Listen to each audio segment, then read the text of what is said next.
Hello, if you're a regular viewer, thank you for coming back to my kitchen. If you're new to my channel, then thank you for stopping by and you are very welcome. Today I'm going to be making butternut squash soup and I'm going to chop and talk because there's a lot of chopping to make things a little quicker. So I'll start chopping. Here I've got butternut squash. Oh, it's all dripping in the sink. This was frozen. I've got 2 packets of Tesco's frozen butternut squash, and that's 2 500-gram packets I use there. You can use fresh butternut squash, but I am not very good at cutting it. I've tried, but it's not happening. I like my fingers too much. So I drain the butternut squash. I've got an example of why I do this. That's got the outside bit on. I don't know if that's showing up on camera, but that needs to come off. That's hard, and they shouldn't leave pieces like that on. It's going to be very hard to get it off this piece. There, let's put that to one side. So yeah, these are all little pieces of butternut squash and they're all going to go on the baking tray. And just take off the edge pieces. If you do use frozen and you forget to defrost like I have, I just defrosted it this morning, it doesn't matter. I have done it from frozen, but you don't get to chop those bits off. I don't like those bits. Look, they leave bits of pips too in these packets, and you certainly don't want pips in your soup. So yeah, these ordinary bits just get thrown onto the baking tray. But some of it will need to be chopped. So anyway, while I'm doing this, this is I've done this recipe so many times. It was given to me by a colleague of mine, an old colleague of mine, and she brought the soup round when I was off sick. I had an injury and I was off sick from work for quite some time. And she brought this soup round and she'd made it herself, and it was just so delicious that I had to get the recipe. She gave me the recipe. Funnily enough, she didn't have any bother with chopping it up herself, because I'm like, we tried to chop that butternut squash up and couldn't. But she said she does it. She said she did it all the time. So I don't know.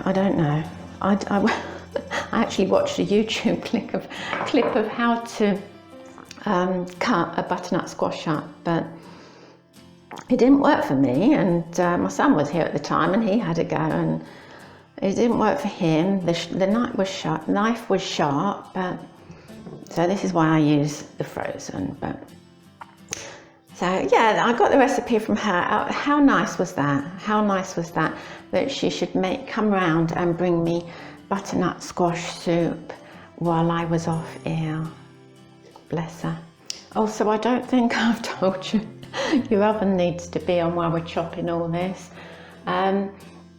So your oven will be on 180 degrees Celsius if you've got an electric fan oven, which is 200 degrees Celsius for not a fan oven, or 350 degrees Fahrenheit or gas mark 6. So yeah, your oven needs to be warming up while we are sorting the butternut squash out and chopping the rest of the vegetables. So next we need to add 1 onion to the baking tray.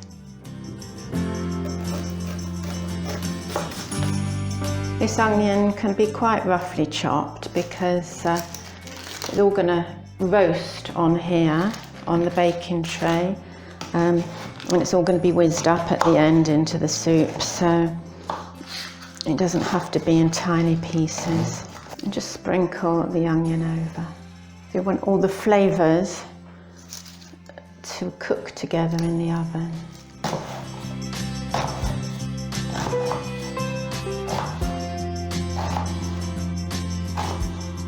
Next we're going to chop 2 medium carrots. So peel your carrots first. We're just going to chop the carrots, but I'm going to leave them in quite large pieces because they're going to be roasting in the oven for quite some time, so they don't want to be too small.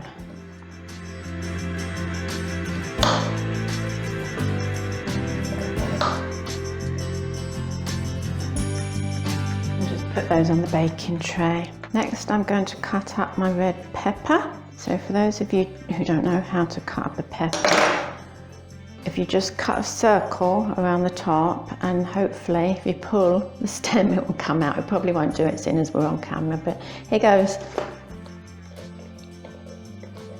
Oh, nearly, look at that. Ah, there it is. That's the bit you don't want. And then just cut this in half and each bit in half again. And now we need to cut out this white bit in the middle. We don't want that.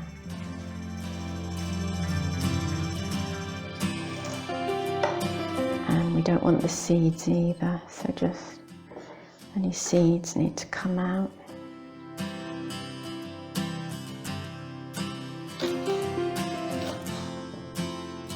And they just need roughly chopping.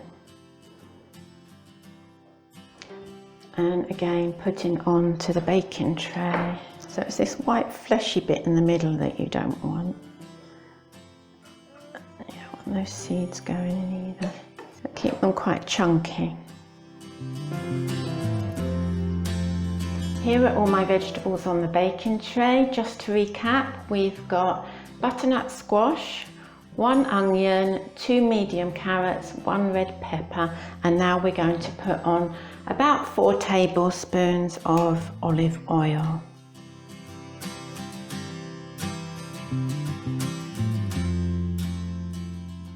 Some salt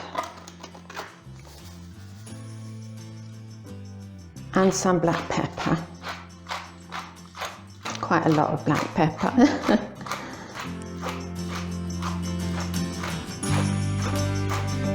So now I'm going to just mix all the vegetables up in the olive oil, salt and black pepper, so they're all nicely coated with the oil. It smells nice already, it's not even cooking yet. And I've just seen, after all that,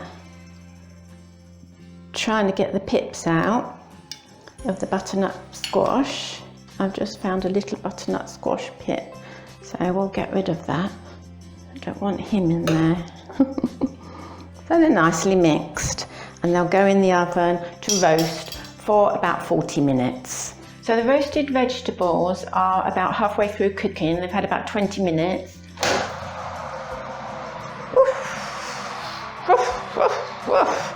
Oh, look at these, look at these, how wonderful, oh the smell. So about halfway through cooking, they just need to be taken out of the oven and just given a stir. I normally move the edge ones to the inside and the inside ones to the edge. So they all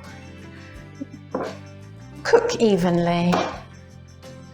They're starting to get a little tinged, starting to get a little caramelized. Oh, and the smell. Oh my goodness, the whole kitchen is steaming up. I hope you can see, I hope the camera's not steaming up too. Oh, so a really good stir. And they're gonna go back in the oven then for another 20 minutes. Take one last sniff. And they go in again for 20 minutes. So that's the 40 minutes up. My oven timer's just gone off and we'll get the vegetables out of the oven. Oh, we've got another whoosh. Oh, look at those. So I'm going to stir them up again. Oh, they're caramelizing lovely. Oh, Smells so delicious. Spread them out again. What we're going to do now is put on 1 teaspoon of honey. Now, don't make the mistake of not measuring this teaspoon, because I just eyeballed it one time and put far too much honey on, and the soup was far too sweet. So don't think, oh, lovely honey. 1 teaspoon. Just drizzle that over. And that will go back in the oven for another 5 minutes. My vegetables have finished cooking. Look at those, they look delicious. We just need to cut the ginger and put it all together and whiz it up. So the recipe calls for about 1 inch of ginger. So I'd say about there. Actually, we really need to put the oil in first. So it's 2 tablespoons of oil in the pan. A nice olive oil. So yeah, just peel this ginger.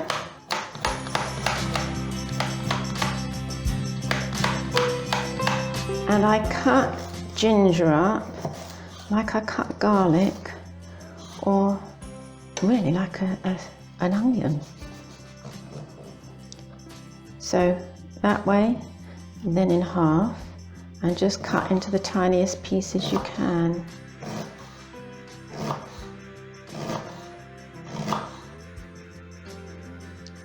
To the end of this piece. And once you've chopped it as small as you can, then just go over it all to finely chop it.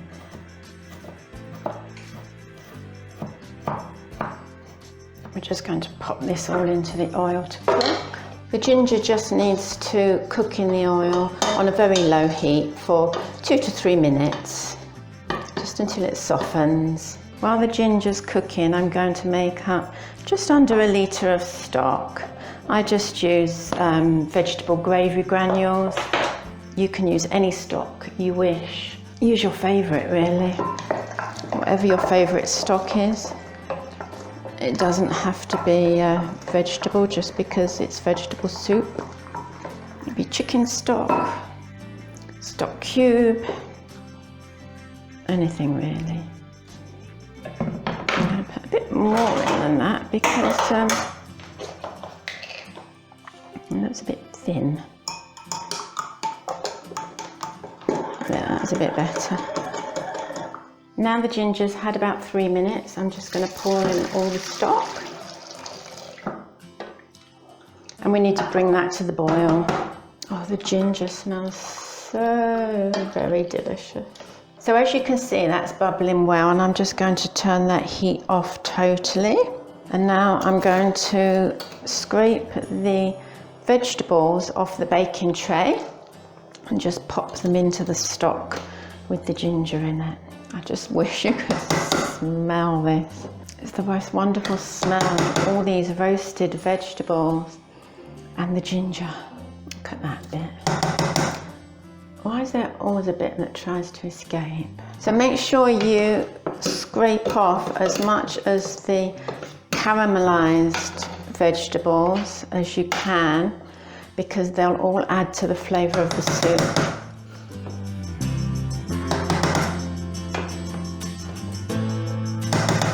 At this point we add more salt and more black pepper, and then we'll give it a whiz. So I always use a hand blender for whizzing up my soup. You can put your soup into a glass jug blender, but it only makes more washing up, so that's why I do it this way.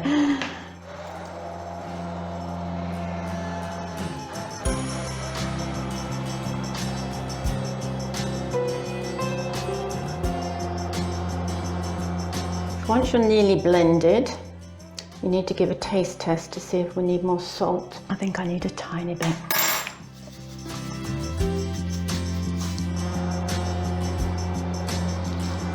So at this stage, I like to check that I haven't got any lumps left in there. It's quite a thick soup, but we don't want any whole bits of vegetables. Oh, look at that, delicious. I don't think there's any lumps left. I will just give it another quick whiz.